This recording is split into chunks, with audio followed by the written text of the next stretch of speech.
Some women don't chase, and yet they are never forgotten. Their absence lingers heavier than their presence ever could. A silence that unsettles. Like a mirror, a man cannot escape. Carl Jung once spoke of the shadow, those parts of the self a man hides, represses, denies. When a woman pulls back her energy, when she no longer feeds his ego, that shadow begins to surface. The laughter he took for granted now echoes in its absence. The warmth he dismissed now feels like winter, and suddenly he faces not the woman herself, but the hollow space she leaves behind. First turning point, the male psyche. The man tells himself he is in control, that he does not need her presence, her softness, her radiant attention, but her silence whispers otherwise. It reveals the cracks in his armor, the child beneath the ego, the craving that has nothing to do with love and everything to do with validation. For the masculine psyche, attention is currency, and when the flow stops, he feels robbed of something he never owned.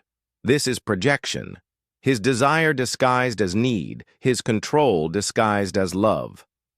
Second turning point, the feminine withdrawal.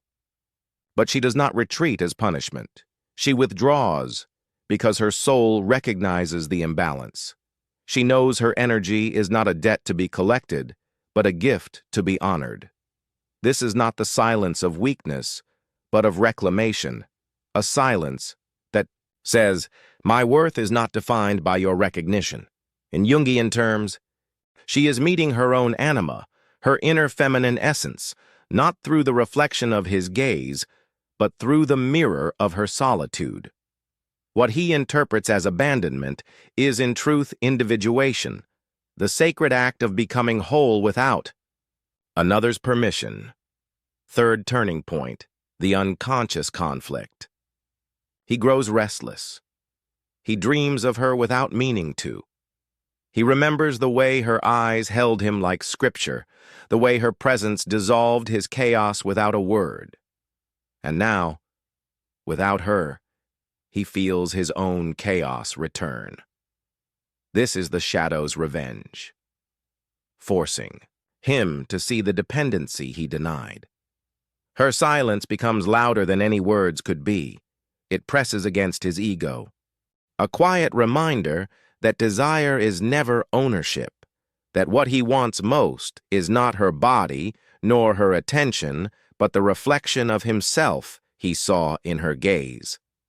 Fourth, turning point, empowerment in silence, and she feels the shift within herself. What once was desperation to be chosen transforms into serenity. She no longer performs, no longer bends herself into fragments just to be seen.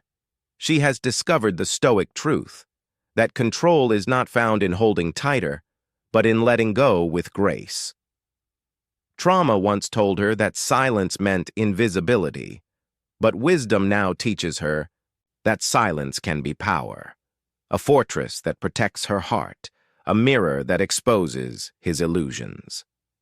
Climax, archetypal revelation. In every myth, there is a woman who leaves, Persephone rising from the underworld, Inanna descending into darkness, and returning crowned with wisdom. The anima who withdraws is not vanishing. She is awakening. Her absence is not emptiness, but the fertile soil where her sovereignty blooms. And the man, he must face his own abyss. He must learn that love cannot be coerced, that devotion cannot be demanded. Only when he faces his shadow will he see her clearly, not as a possession, but as a soul.